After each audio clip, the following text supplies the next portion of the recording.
we do this. So Donald and Erik and Richard Kielbon are going to kind of go around, and Richard's our star here. So we've uncovered breakthrough thinking. And as I've been going back and forth with Richard for quite a while, the level of his genius is really impressive. Oh gosh. Oh yeah, well, come on. It's seriously, sir. So it's unpacking that, and I want to unpack it in a way that's useful for all of us. I think this can be useful for Richard to unpack, but I want to make sure this is useful for all of us. And don't snooze on this, because I will tell you, I've worked with some of the absolute best geniuses out there. And oftentimes in business, it's finding that little fractional difference that you can leverage, right? You got everything's out there, right? And the example we talked about last week was like, say you got 5 plumbing companies in town, right? How do you differentiate? And each of us, whether we're selling a service or a product, a lot of you are trying to engage as a coach, what makes you different in a way that it pops. Okay. That's the power of what we're talking about. And this is what the big companies use. Okay. So we're talking big business stuff, but we're scaling it where we can use it on a more micro level with us. Does that make sense? Right. So we don't, I don't want to say so far in the theory that we don't get some practicality here. How about that? Would that be a good goal? We'll Erik? do it. We'll make it Yeah. happen. Erik, let's let you take the first salvo and pulling this out of Richard. And you're on mute. But I like your sweater. The patterns are very Thank you. I yeah. dug it out. It's 38 degrees here in Southern California today. But Woo! I know. That's Cue, summer in cue those Seattle. violins. Cue your son. Summer in Edmonton. That's really cold for us at 9 o'clock or 10 o'clock in the morning, by the way, just saying. Great. Richard and group, I don't know if all of us were here last week or not. At the end or toward the very end, Richard hit something that was really extraordinary. And I'd like to just pivot back to that, to repeat it, to bring it in, because I think it literally is the fulcrum for where we're going to be talking today, I think. And Richard, within your sharing with us the importance of purpose in breakthrough thinking, Hmm. do you remember what we ended with, or would you like me to prompt you Why further? why don't you prompt me with that? Well, you shared, and actually, I think I can even quote you exactly. Every complaint, annoyance, etc., can be flipped into a purpose that's not being satisfied. Yeah. I found that out in my work. Yeah. Could you say Well, a little more what about that? happens is purposes is a little bit, I found it's just difficult. Is that right? The right word? People have, it's a little stretch to get people to wrap their mind around what purposes are. And I deal with those, not the company purpose, but the company purposes plural. It's a little hard for people to wrap around. But what I find is people find it real easy to start with complaints or irritations or I wish something was different and I found if people want to start there, I can, because I can usually identify the fact that that represents, on the flip side, something that some objective, some job to be done, something they want to accomplish that's being blocked. So the goal is to get to the purposes side of the equation, but a bridge that I can use is to start with the complaint or start with the frustration. Mm. And you went on to say that can be flipped, or that pivot can lead into something way more creative. Yeah, would you like me to kind of cover how that works? Yeah, could you? Um, it when people identify with maybe the most obvious and narrow purpose that's available to their thinking, something that's right in front of them. What I do when I work with them, I ask that same question, purposes, multiple times, to get the bigger, broader purpose you can identify, or create, the more creative you can be. You know, an example, I think I used the example of Microsoft and the whole, the word processing industry. You know, it was just a word processor back, I don't know how long ago, in the 90s or something. And then if you remember, Microsoft went to work groups. They started calling it work groups. Now, there's only so many ways to create a work processor, but there's a lot of ways you can imagine to create something that satisfies work groups. We already start thinking internet wasn't real robust when they started doing that. But I think Microsoft was a little bit late to the internet, the internet revolution in terms of browsers and now we're using things like Slack that are really sophisticated in terms of how people interact with each other. So the purpose for using words and sentences and just really tiny purposes like has expanded and expanded and expanded till now we're talking about what's the purpose of using words, sentences, ideas, paragraphs, communicating. We started with word processors, trading ideas, and we got broader and broader and broader to now we're past work groups even, and the whole purpose of using our words with each other now is to interconnect, to leverage, to find synergies. So the bigger the purpose you can identify, and this is all started with word processing and trading words with each other. And so that now the bigger, broader the purpose is, the more creative, the more ways you can satisfy that. And we use that in designing a building. We use that in business. Anything where you need to move from point A to point B, and you need to move your organization somewhere down the road. The broader the purpose you can identify, the more creative you can be. So, Richard, with that in mind, with the group of people that are either here today or generally in Donald's group, coaches, consultants, from a variety of backgrounds. We have music, we've got all kinds of backgrounds. How can a group as varied as us use this idea?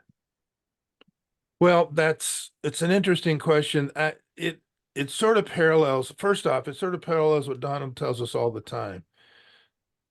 It's pretty useless if you're stagnant, if you're just maintaining your business, if you're just, going about your daily life. There's no point in getting all clear on your purposes.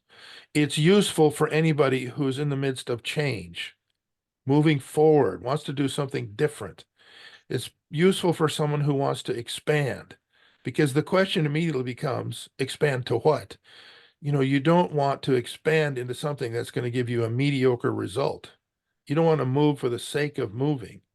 You don't want to do something new tomorrow just to do something new tomorrow.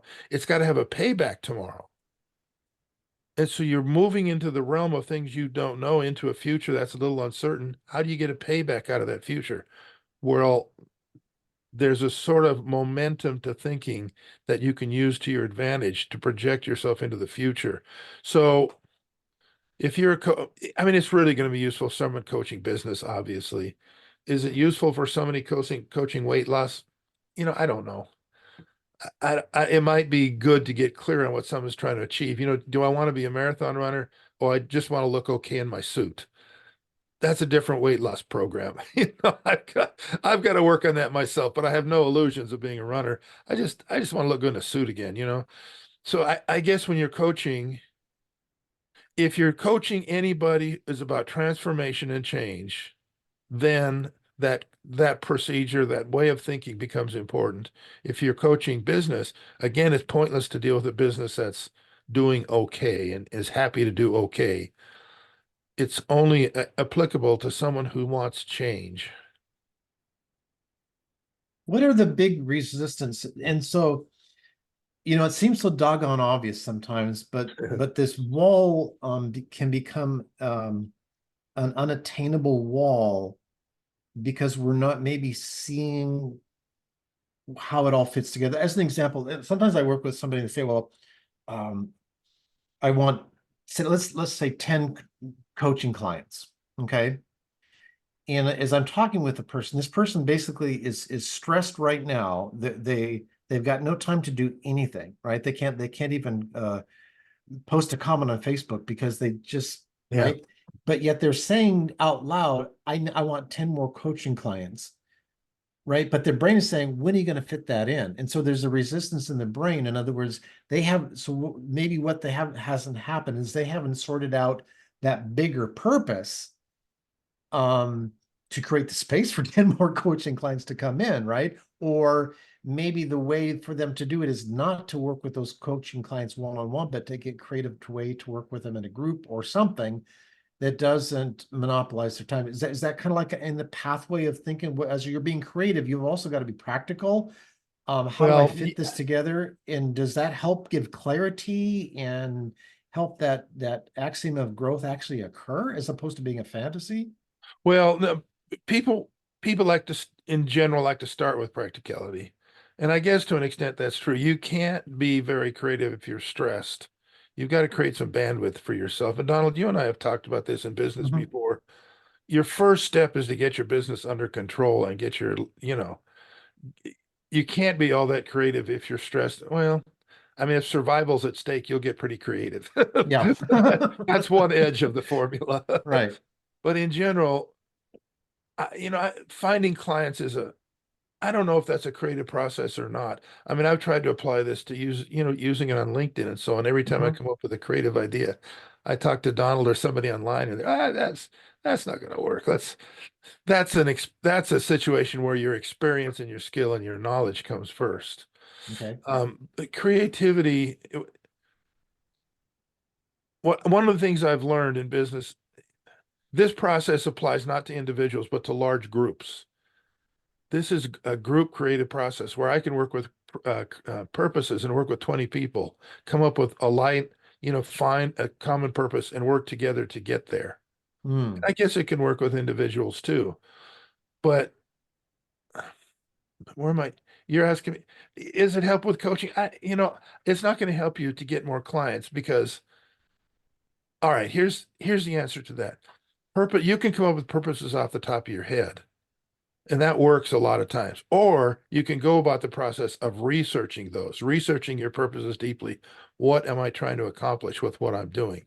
That will work with coaching because as I do that and learn more and more, for instance, learning from you, one of my purposes is not to sell to them. I have to learn that's not a good purpose. I have to learn that building rapport is a purpose I want to achieve. I have to learn that taking your time with people is something I want to achieve. Those are purposes you have to research and go find out because you don't know them up front in your own head. But once you discover that, now you can be very creative in how you do it. If you tell me, Donald, your purpose is to build rapport and learn how to get along with people, I've got a half a dozen books on my shelf that I can open up and learn the techniques for doing that. But at least I know what I'm trying to accomplish. And it's not the purpose isn't to, one of the purposes is to sell and to get a client, but you have to get granular and dig down to find the one that's going to be productive for your situation. And so that's one of the main lessons that I have to teach is purposes aren't singular. You don't have a purpose, let's go sell. Hmm. To develop granular purposes. My first purpose is to get their attention. How do I get their attention? My second purpose is to get them to stop for a minute and interact with me. My next purpose is to build some rapport, to learn about. You have to get very granular with purposes when you're trying to achieve things in life. And that's not a natural thing to do. And it's easy to try to do that off the top of your head. But as I've learned working with you and trying to get clients on LinkedIn, it's taken me a long time to understand the right purposes to pursue in what I'm doing.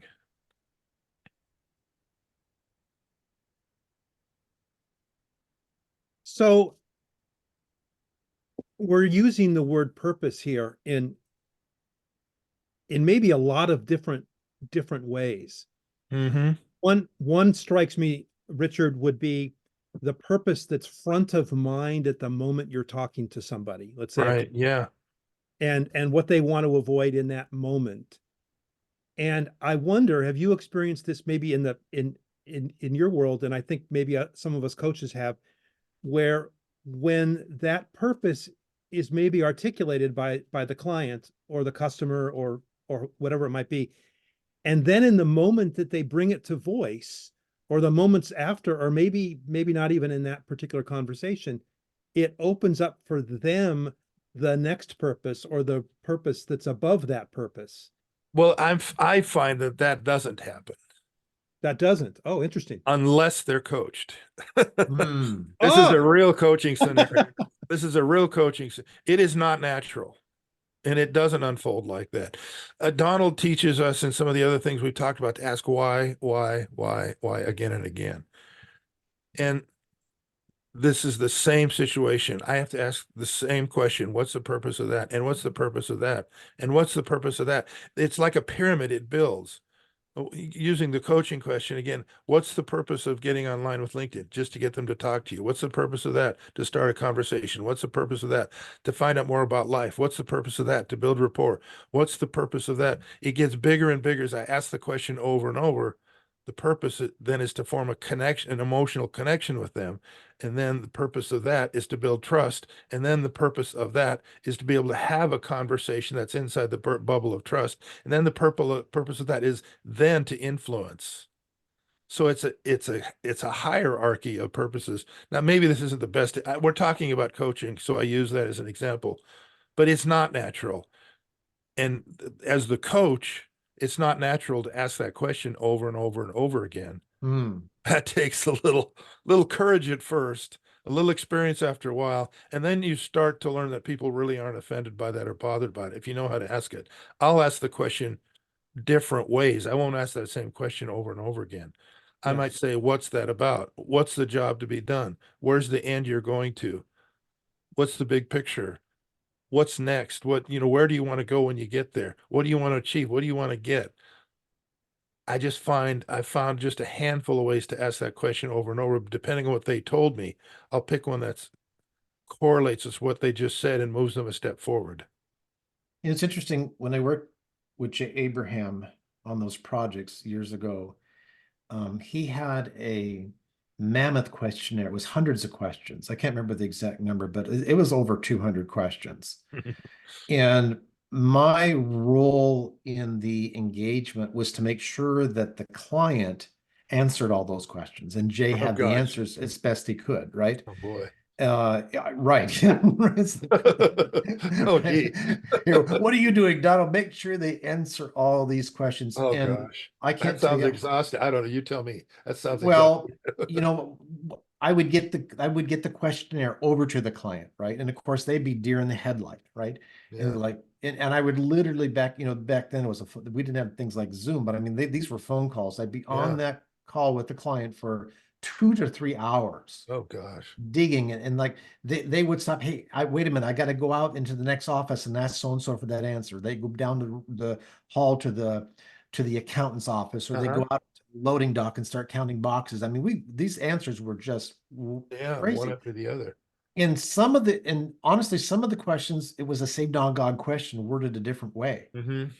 But when Jay would get those answers back, right, he had unpacked that onion so many different ways that then when he got on the call with the client, it made him shine. But I think I did all the work. You know what I mean, to unpack that, but it was impossible 99 to 9/10% of the time for the client to answer those questions themselves, even though they had them. So here, think about Yeah. that. Yeah. And I've got that document, and I've always thought, okay, wouldn't it be just something just to share that document? It doesn't, because it doesn't do you any good. It required me to sit with them. Does that make sense? And so the Yeah. energy, when you get with somebody, this is not something we can automate with AI. This is not something where you just do a survey. I mean, literally, it's the energy of digging into that and being attentive to that. But the power of that is off the charts. So what I hear you saying, I mean, I was talking about repeating the same question over. You're talking about different questions. Well, sometimes, yeah, but the example is a lot of those questions were the same doggone question, just Oh, that worded. was your point. Yeah. Yeah, the point of it, I mean, there would be 10 questions that Very similar. basically we're trying to dig sideways to get to the right answer. In other words, I want to go back and look at that now that I've talked with you about this. And because when I used to just grit my teeth because Jay was the expert, right? Says this guy must know what he's doing. But I'd always think, why is he asking the same question over and over again to me, right? what it seemed like. And now I'm realizing talking with you, oh my gosh, how brilliant, right? Yes, It yeah, is the same sure. question, but you've got to be able to ask it in enough different ways to get down to what it really is. I think Jay's trying to accomplish, I think he's a sales expert. Or is It's he just doing coaching or consulting or coaching, which is, he's just a no, he's a brilliant businessman. I wouldn't say he's a sales expert. I would say he's not a sales see, expert. I he's would trying say, to do something entirely different than what I'm trying to do. He's trying to okay, get the whole business perspective, yeah. which I respect. Well, but I need, oftentimes that perspective led to the innovation, mm, right? that's When you think, innovating inside the box. yeah, Yeah. yeah.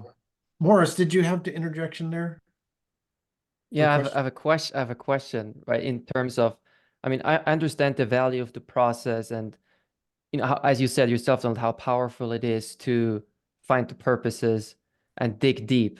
But how do you, like Richard, you and Donald, you too, like how do you notice and when do you feel the shift in the client where they Hmm. see the value? What exactly happens?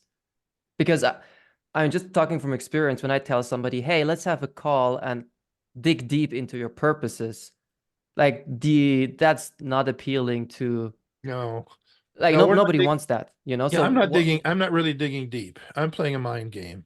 Almost the opposite.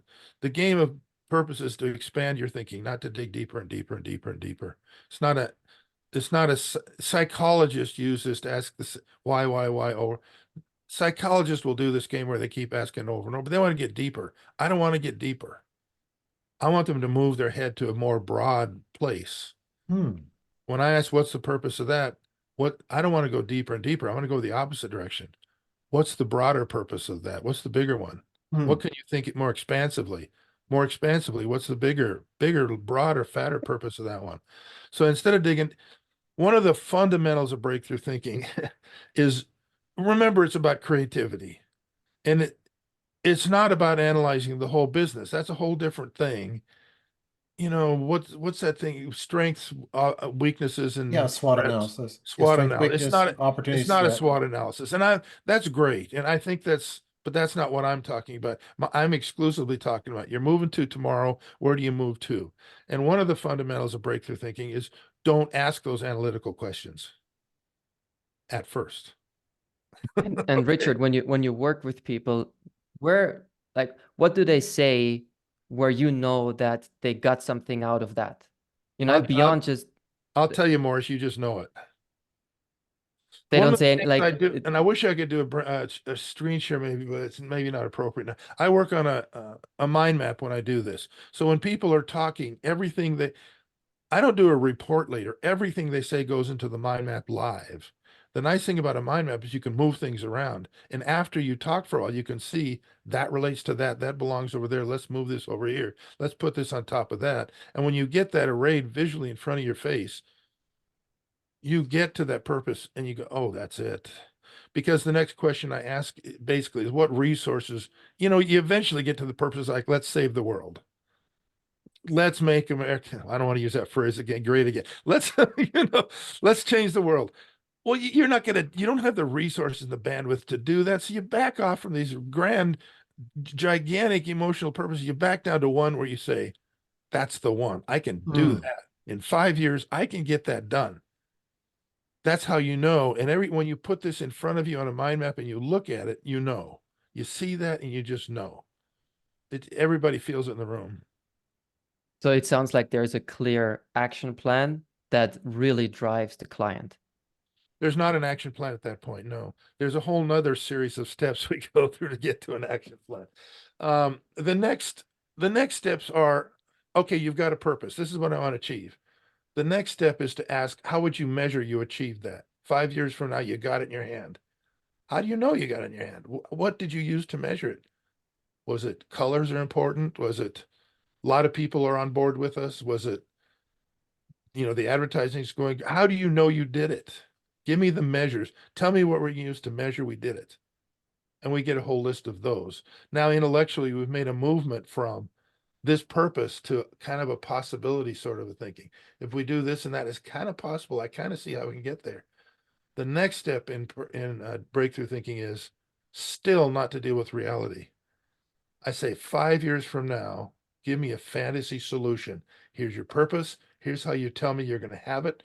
5 years from now, what is that? 10 years from now, what's the fantasy solution? Forget the constraints. Forget you think can and can't happen. Fantasy solution. Now, after that, now we can begin our research, because you're not researching the problem. You're researching the possibility. What are my obstacles? How can I get there? What are the obstacles that I have to overcome? How can I get that thing I want, that measure I want? Where do I get it? How do I move Mr. B to position C? Now you're researching the solution instead of researching the problem. Now we can do some analysis. So the last step is to bring it from a future fantasy, because again, the whole thing with breakthrough thinking is everybody's got limited resources. The next move you make with your money and your feet should be toward that fantasy, not some other direction. Let's take one step that direction. Let's not waste our money. Let's not waste our effort. Let's expend it going over there. Life, you're going to turn left and right. It's not going to work out, but you've got a target that everybody's in agreement with and everybody's on board with. Now people can really be creative. I mentioned last time that brainstorming doesn't work. That's because you need some inspiration and organization to your thinking. You can't let's just throw ideas all over the place. Yes, you can do that. And yes, you'll get some good ideas, but not very many. Doing what I'm talking about, you'll get lots of really solid ideas. That really hit home last week, because the level of possibility, if we can get more efficient with this, because time is limited. We don't have unlimited time. And so we have to get over those things that we've been told by experts are the thing to do, and they're not really the thing to do. Mm. Yeah, because if you just sort of run at it, you're going to hunt and peck and go left and right and go in circles, and you are going to spend a lot of time and money. It's productive. It's interesting. It's a fun process. You'll get there. And you'll be creative if you just sort of hunt and peck at it. But if you can identify clearly, I don't even want to use the word objective, because that's almost like an imagined solution. But if you can imagine clearly your purpose and how you want to get there, now you're being creative toward a cause. You're being creative in a direction. And it's called bisociation in the brain. There's a word for it that Gerald Nadler uses. The brain doesn't like being uncomfortable. So your job in all of this is to make yourself uncomfortable. These are my purposes. These are my measures. Oh gosh, how can I get there? You're basically priming your head to be a little uncomfortable, and the brain doesn't like that. It wants to solve that discomfort. It wants to figure out how to fix it. So what you're trying to do is, but again, if you research the problem, now your brain is stuck on problem issues, and you're going to be thinking about, how do I fix that problem? How do I fix that problem? How do I fix that problem? Instead of, oh gee, purposes and measures, purposes and values, purposes and goals. How do I get those to align? That's a fantasy solution. You'll start getting ideas that contribute to your direction. Nancy, you're so polite with your hand raised. Question, comment? I love this. Thank you, Richard, for doing this. So full disclosure, one deep thinker to another, right? We got both Nancy and Richard in the same room. Oh, geez. Gosh. From my lens, I look at what you're doing. Part of what it does is it's helping the person prioritize what's most important to them. And I would call that a hierarchy of values. And we kind of get stuck into fantasy land. But when you were first talking about when I hopped on and what's the purpose of that? What's the purpose of that? I've started asking, we talk about the problem, and the person doesn't want to eat this way anymore, and it does this and this and this, and they just don't want to eat that way anymore, and all the problems and consequences associated with that. And it's like, okay, well, what do you want your life to look at without that issue. How do you want your evenings to unfold? And so you can say, what's the purpose of that? And what I've been saying is so that you get to, so it's a so that, because they don't want coaching. They don't want to learn a new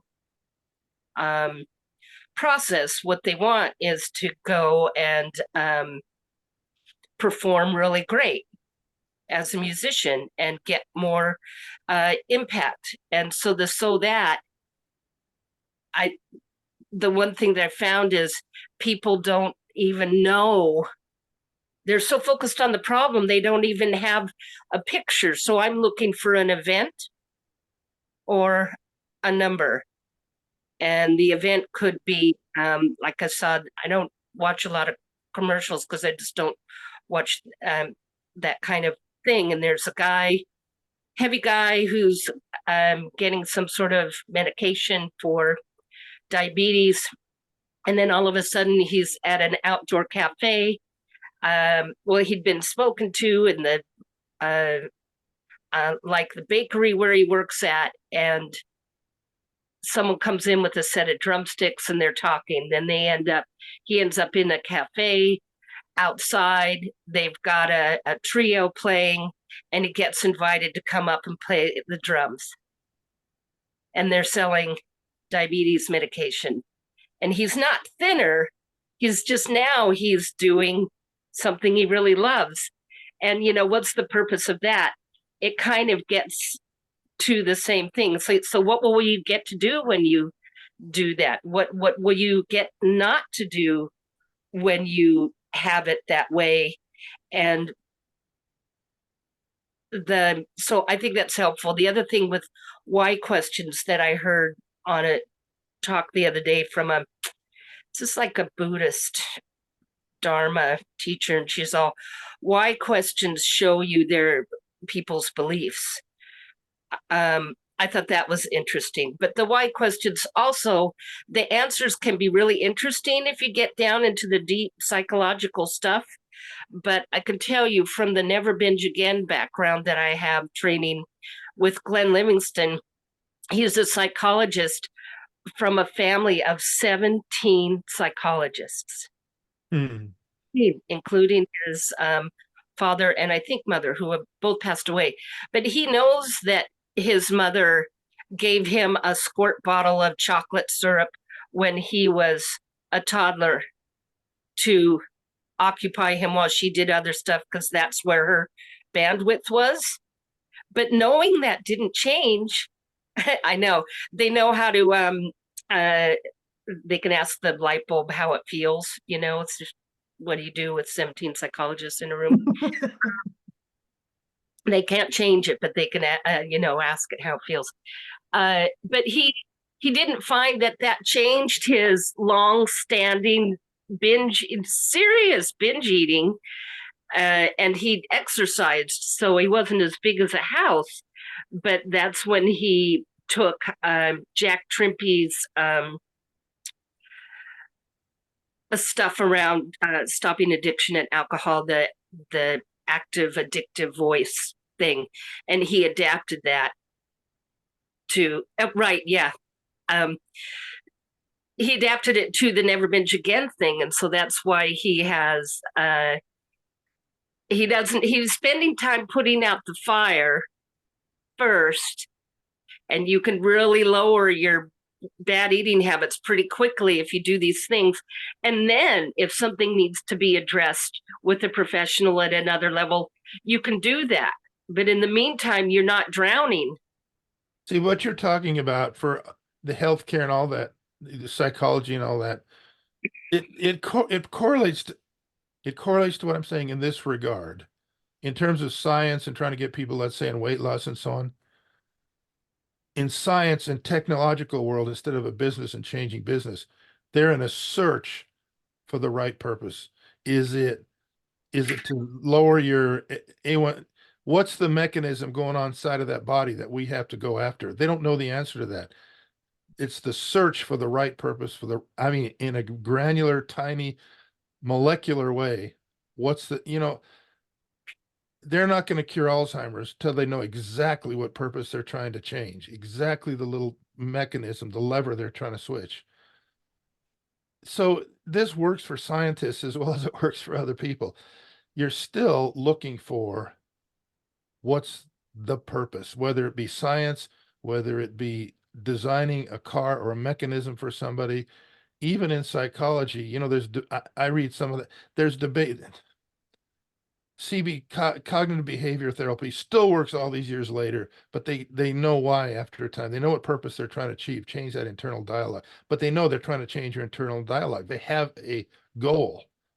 So, but it applies to it as you learn this and you look around at it's like, what do they say with the car? If you want to buy a Volkswagen Jetta and you have that in your mind, all of a sudden you see Volkswagen Jettas everywhere.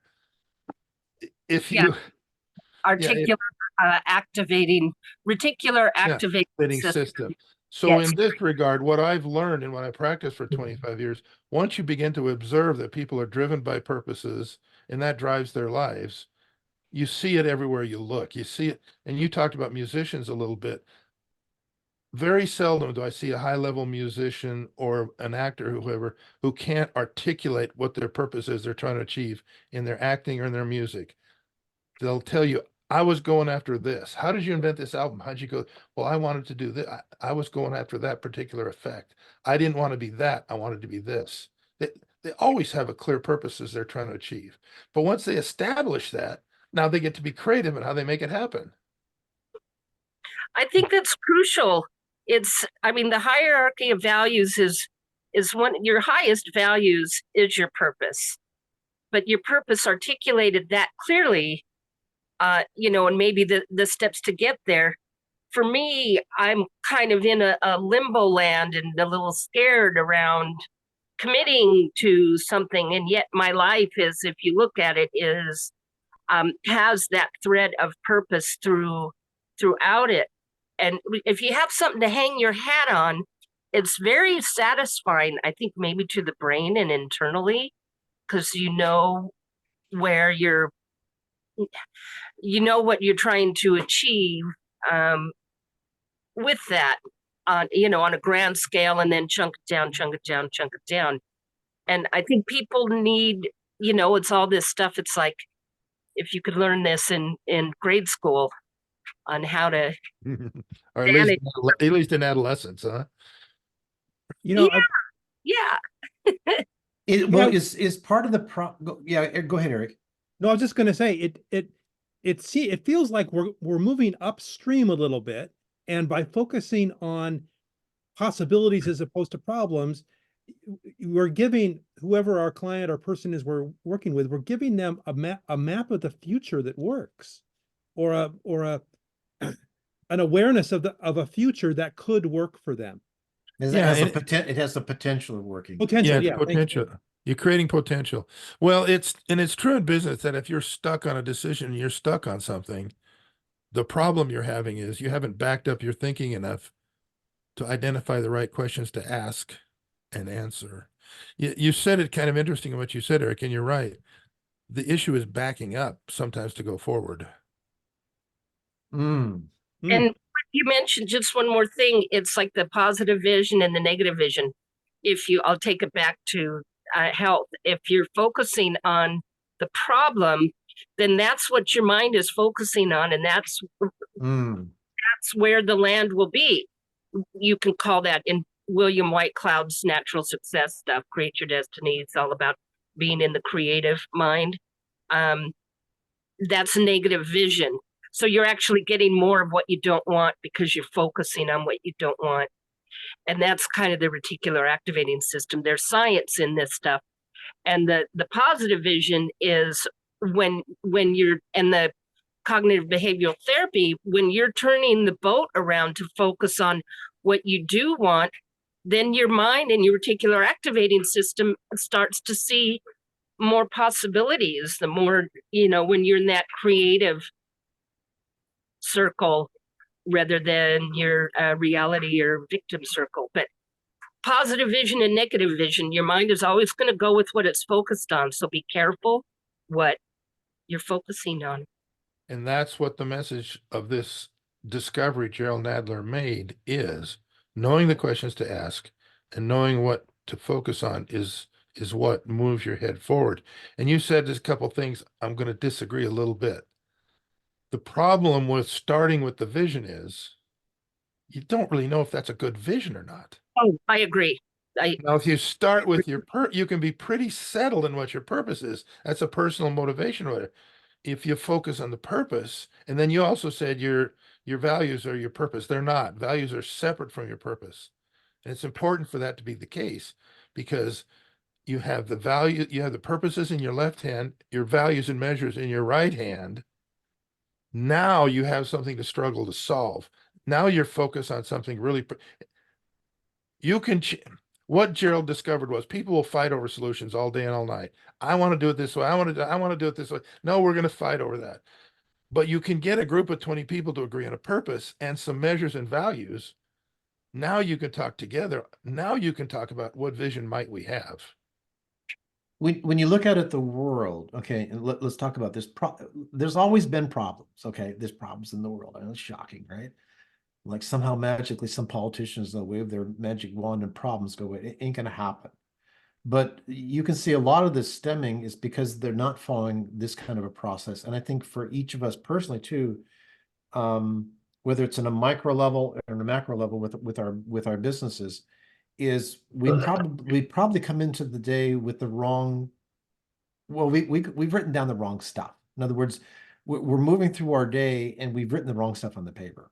And we think we're moving towards the goal, but we're moving headlong to a brick wall because we haven't cleared it and we haven't gotten the correct purpose. We've defined a purpose, but we're blind to the fact it's the wrong thing. Could that be also the issue here too? Is because we whatever our biases are or our past experience, so many times in working with stuff as I've worked through personal issues, things that happened to me when I was 4 years old are still coming up and biting me in the back end. And because of that, it causes me to do things that make no sense, on No, the surface. you're absolutely right. In my personal life, Donald's been working with me for a long time trying to figure out how to do coaching. And I've been working and I've taken lots of what's your purpose, not what's your purpose, but what's your values, what do you stand for, what do you believe, all that stuff. I haven't gotten anywhere with any of that stuff. Really, I made some progress, but I just recently counseled with somebody who wants to help me with that process and getting clear. And she identified for me very clearly what aligning with what I'm good at, what my purpose needs to be in business. That took years of trying to figure it out and someone helping me. Now I know my purpose isn't to help people get by in business or to make their business better or to solve their business problems. My purpose with my skill set is only to help people who are changing and want to change. That's very clarifying for me. It eliminates a lot of people I shouldn't be talking to, and I can very clearly get to a handful of people. Are you wanting to change? Are you making new things in your business? I'm not going to people I have to talk into that now. No, Because if you talk to people whose business is in trouble, you say to them, you really need to change some things. They're going, I like the way we're no, you find someone who's already, brother, I'm moving and I want to change some stuff. Can you help me? Now that's a whole different purpose for me as a business person now. Now I can be creative. Now I know what my purpose as a coach and a business person is to help those people. That took me years to get to that and help from somebody else. But now I'm clear. Is this helping everybody? Are you guys as we're digging into this? I mean, when I if we do it, can I be so bold to ask Richard to work with us again one more week, like in a part 3? Is that okay with everybody? I don't want to bore you if we're going down a rabbit hole, I don't want to go there. But as I've been unpacking this, and I got like 3 pages of notes now. Okay, I don't know about you guys, but I got more questions. I think this is a good thing. I've got more questions than answers, and I love that part of it. Marisol, I know you had your hand up, and Morris, and I want to be respectful of that. Was there anything that in the last couple of moments you want to, or we can wait till next week and cogitate on this for 7 days? Where are we at? No, I'm fine. Sound it? I'm fine. Yeah. Sounds good. Marisol, is this helping you out? No, I was gonna ask something, but then it was covered during one of the comments, so all good. Yeah. And I would, encourage all of you. I mean, it's like, you can beat your head against a wall all day long. You can listen to every expert out there. You can take every training, read every book. And Richard's an example of that. He's all those books, he's read all those doggone things on his wall. And it took somebody outside of him, after all of that beating his head against the wall, to help him to start to find it. Does that make sense? So if you're stuck, reach out and get some help. I mean, that's the key. I mean, we want people to reach out to us for help. And we have to recognize in our business, if we're going to move the needle, reach out, find it. And if you reach out to somebody, they can't help you, find somebody else, right? Keep going until you find it. I am continually finding new and different minds to help me in my businesses continuously. I just did this recently. I mean, I just plugged into a whole another level of brain power, right? So that I don't get stagnant, because there's a danger is getting stagnant where you're at. Find it and don't think you know it. And we're all young enough out here, Erik, that we can still do that. I've got to log into that's another conversation. Cool. Richard, thank you so much. Erik, thanks for let's keep poking at that, and we'll really rock this, I think. Now you all know Donald. You all know Donald, and you have access to him. Send him stuff for me, please, and he'll pass it on.